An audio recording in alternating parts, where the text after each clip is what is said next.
The day before I was to travel to the north for my programming journey, I had no idea that I was about to witness something that could have cost me my life. I had just left Enugu. It was early.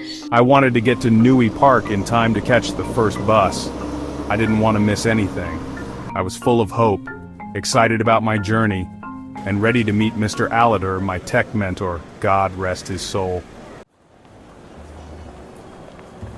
I got to the park, and just as God would have it, one last seat was left, just one.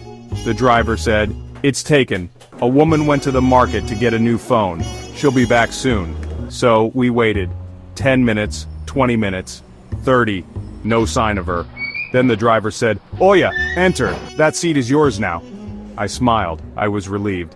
I hopped in, grateful I didn't have to wait for another bus.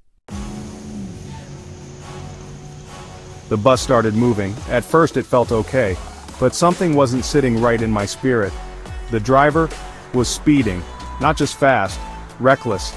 People around me were talking, some discussing the country, some laughing, and beside me was a lady. She caught my attention, not because of how she looked, but how focused she was. Asking her friend questions about their MSc exam, school gist, deep conversations. She didn't even know she was my schoolmate. I wanted to talk to her, maybe later. But then it got worse. The driver's speed was no longer normal. He was jerking, switching lanes carelessly. I began to suspect this guy might be a learner. I wanted to speak. I wanted to say, "Please stop, I want to come down," but I held back.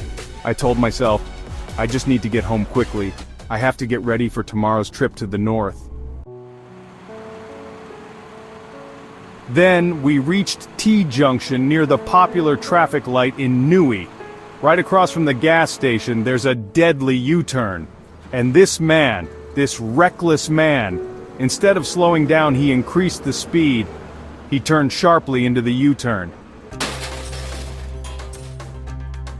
When we stopped, the driver was bleeding, his hands torn, but the rest of us, we survived, miraculously. Except the lady, the one I wanted to talk to. She had deep bruises on her face, cuts from shattered glass, and right there, that interest I had in her, it disappeared. Not because she was injured, but because I realized, life is too fragile to waste time not speaking up. We stepped out of the wreck.